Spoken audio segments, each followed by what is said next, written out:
It's AKAGI again with a new video, and in today, instead of really power scaling, I will be doing a debunk for CBR's post on Attack on Titan's 5 Naruto characters Mikasa could beat. And simply the reason I'm doing this was because once I saw this post, I was like, oh, this is really intriguing. I wasn't really even expecting to see any sensible thing, because this isn't the first time CBR posts things like this.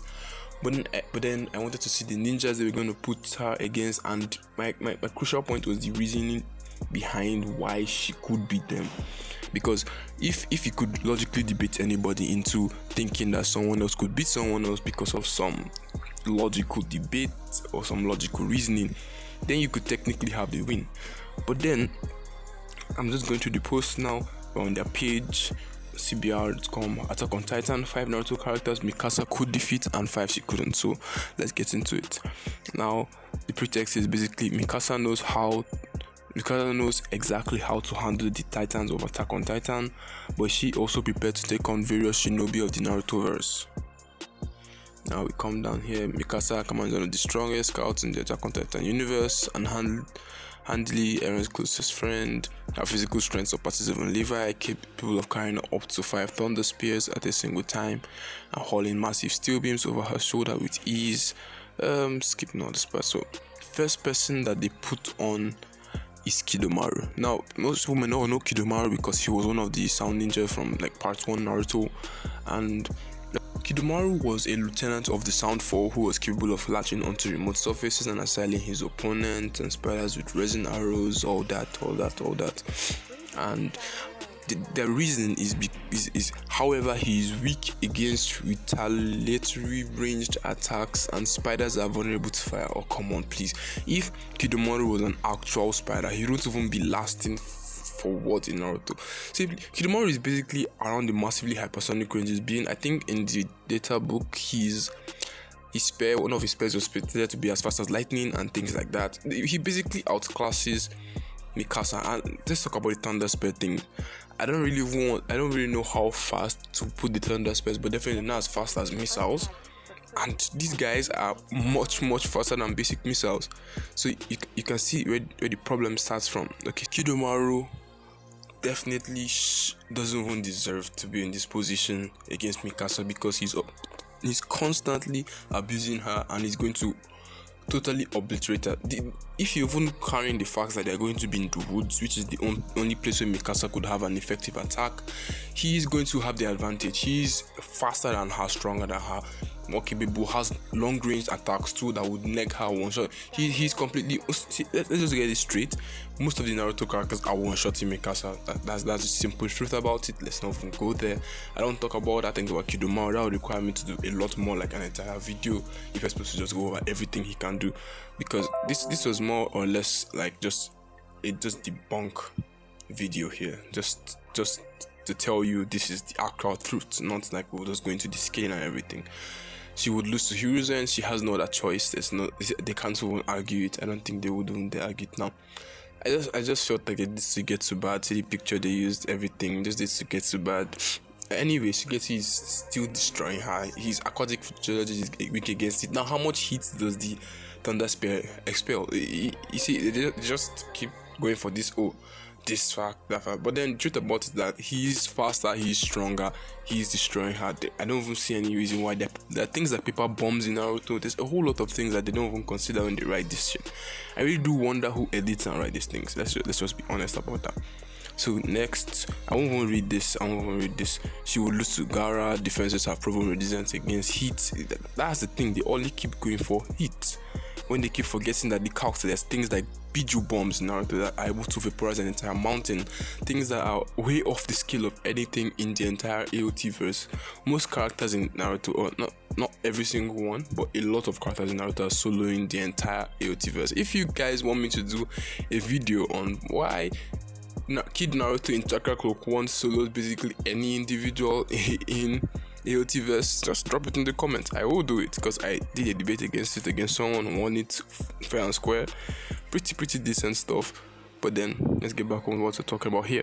So size increases have relatively limited mobility. Now let's remember that the only way for Mikasa to have a mobility is for her to be in a forest or place with buildings, which means Sai wouldn't even need to use his creations because he's much faster than her. He would obliterate her in a blink of eye. He is completely one-shotting her. Even if he uses his creations, she ain't beating them. It's clear. ODMG does not do anything in Narutoverse. It's that simple. When they move 1 miles per hour, and then we have ninjas casually moving at massively hypersonic to relativistic plus speeds, and she would lose to Temari. It's not even good there. Temari just one shots without moving. She just one shot from where she know this. She knows bugs will never be able to catch Mikasa. That's just a dirty presumption, bro. I think I'll look for a feat. I've not really scaled Shino, so I'll look for a particular feat where Shino just uses his bugs in the best way. But then Shino on his own without his bugs is enough. It's that simple. His bugs will kill her because they can track her. They will kill her. It's simple. Shino's bugs are very effective. She will lose to Danzo. Danzo will be able to get Mikasa down with his Izanagi. Oh, come on. So wait, so all their other abilities, his speed, his wind styles, his everything about Danzo is useless right now. All they took was the Izanagi, the one of the most cracked abilities of the Sharingan in the entire Narutoverse, and just used it as a counter. So he's this is really sad. I'm going to do this and think I can do this anymore. So I said, even in the most uncharitable circumstances where Mikasa is able to connect all 5 of her Thunder Spears against Danzo Shimura, he will still be able to cast Izanagi another 5 times before depleting himself. Fact is, she's not even going to hit one, and she's gonna die the moment she sees Danzo. Now, the one that I feel like they did really dirty was this. It did Choji dirty here. Mikasa has defeated giants like Choji before, like. It did Choji really dirty here. I would really just go to versus battle with Kina and search up like Choji and just show his base stat feed. This is like non-inverse scaling, just like bareback scaling from versus battle wiki most of the time, which is very, very raw. So you could see how dirty they did him. Like, it did Choji really dirty here. This was very, very uncalled for. So I feel like they should have done better with Choji. This is just uncalled for just because he's big. I can't remember how big he is, but he should be bigger than the Colossal Titan. I'm not sure. Just small.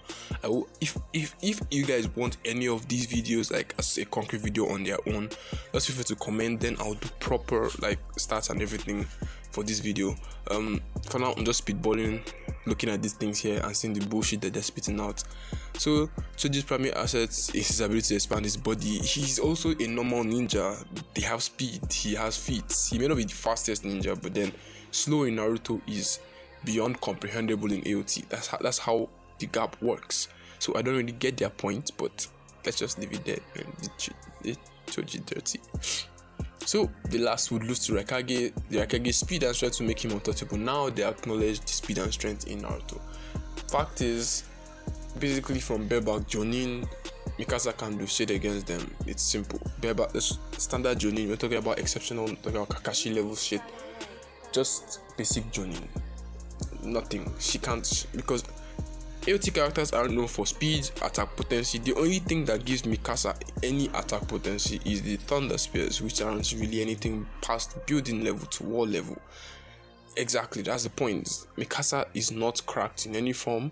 She's not extremely strong. She just has ODM gear, which is relatively too slow in Naruto, and it is just utter destruction and obliteration by the Naruto characters.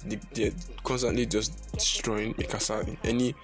And then the fact is that Mikasa has to have buildings. They don't have to have buildings. They can do their thing on flat grounds. They can walk on trees. They can walk vertically. Like, they can do whatever they want in this fight. Like, they are superior. So I really don't see the essence of this post. But then, well, we have it. Thank you for watching. Make sure to subscribe to the channel. It does really mean a lot. Making more videos, comment what you want, and if you want any of these videos done as a singular video, roll the outro.